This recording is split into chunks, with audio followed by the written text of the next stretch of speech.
Exhibit A is a single sheet of paper. A press release dated March 17, 2005. You shopped in this store. You sang the song.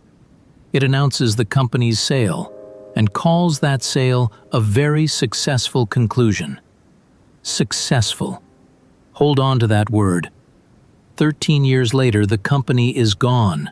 33,000 people out of work. Successful for whom?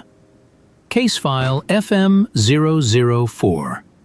Subject: Toys R Us. To understand how it died, you have to start with how much it was loved. So, let's begin where it began. In 1948, a 25-year-old named Charles Lazarus came home from the war and took over his father's bicycle shop in Washington, D.C. He tore out the bicycles and filled it with baby furniture, cribs, high chairs, strollers, betting everything on the babies who were about to be born. Then he noticed something. A family bought one crib, one high chair, and never came back for another. But toys were different. Toys are a great kind of thing to sell because they don't last that long. That was the whole idea. Toys break. Toys get outgrown. And the customer comes back again and again. In 1957, he opened the first store to carry the name in Rockville, Maryland. He shortened it so the letters would sit bigger on a highway sign, and he turned the R backward so it looked like a child had written it.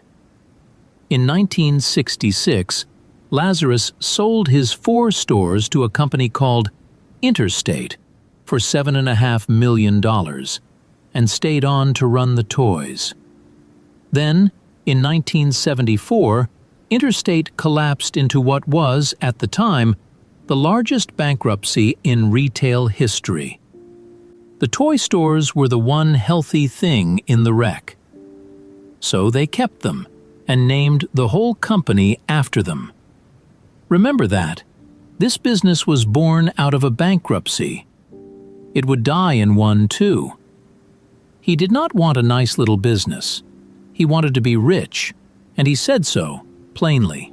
If you're going to be a success in life, you have to want it. I wanted it. I was poor. I wanted to be rich. And he built exactly that. Toys R Us became the supermarket for toys. Cavernous stores, aisles stacked to the ceiling, every toy in the world under one roof, all year long. By 1989, 1 out of every 4 toy dollars spent in America was spent inside his stores. 25% of the entire market. By one magazine's count in 1987, Charles Lazarus was the highest paid executive in America, more than $60 million in a single year. Hold that number for later too, because this story ends with an argument about who deserves to get paid when a company dies. There was a giraffe named Jeffrey, and there was a song, written in 1982, a jingle that promised a whole generation of kids they never had to grow up. For a while it felt permanent. It was not, because the ground was already moving. By the end of the 1990s, Walmart and Target were selling the same toys for less, and in 1999, Walmart passed Toys R Us as the biggest toy seller in America. Then, in the year 2000, the company made a decision it would never recover from. It handed its entire online store to a young company called Amazon.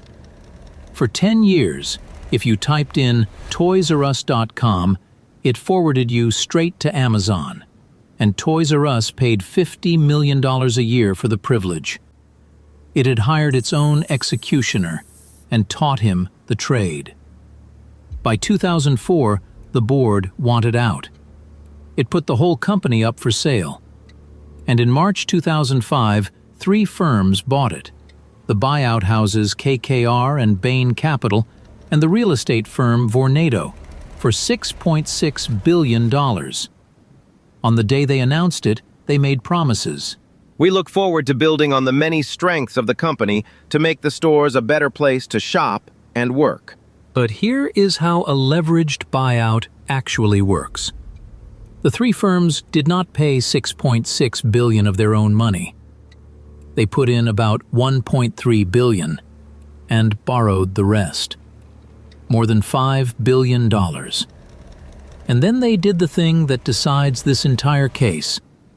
They took every borrowed dollar, all $5 billion of it, and moved the debt onto Toys R Us itself. The company was not simply bought. It was made to buy itself, and handed the bill. From that day forward, Toys R Us owed around $400 million a year, just in interest on its own purchase. That is money that could not go to lower prices or cleaner stores or the website it now suddenly had to build from scratch. And while the company starved, its three owners billed it. Advisory fees, transaction fees, interest on debt they themselves held. Between 2005 and 2017, they collected about $464 million out of Toys R Us, under a contract that required, in writing, no minimum number of hours of work. Strip away that buyout debt, one economist pointed out, and Toys R Us was still a profitable company. It was not the toys that failed. Financial reporters had a plainer name for what happened here: a private equity bust-out. In September 2017, Toys R Us filed for bankruptcy. The plan was to survive on one more Christmas. But that Christmas, sales fell more than 10%.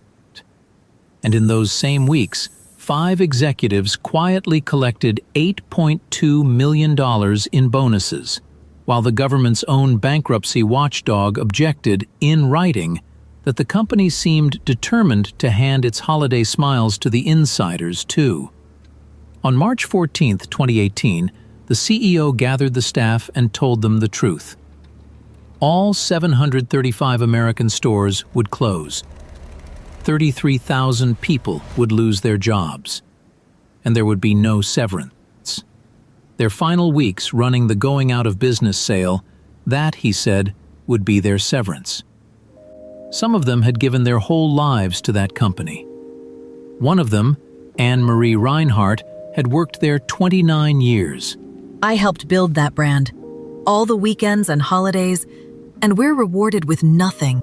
So who, finally, pulled the trigger? Not Amazon, not Walmart. In the last days, the company begged a small group of hedge fund lenders, led by a firm called Solus, for a little more time to reorganize. The lenders said no. And Charles Lazarus? He died on March 22, 2018, 8 days after his company announced it would liquidate, and 1 day before the going out of business sales began. He was 94. The man and the empire he built went out of the world in the same week. A year later, the bankruptcy court did the final math. For the 33,000 workers, $2 million, about $60 a person. For the company's lead law firm, $56 million. Nobody is getting what they deserved, so that's a slap in the face. So, successful for whom? Look again at that first page from 2005. The owners lost their own money when it all collapsed. But the shareholders who sold that year walked away with their premium. The lawyers walked away with $56 million. The word was true all along. It was just never about the store. As for the name, it never quite died. The same lenders who forced the liquidation kept the brand for themselves. Today, Toys R Us is a license, a corner inside Macy's, a logo at the airport. Geoffrey the giraffe outlived the company that drew him. The company's goodbye ended with 3 words: don't ever grow up. So, a question for you. If you still remember those aisles, the balloon, the list a mile long, tell us the one toy you begged for and whether you ever got it. Case FM 004. Closed.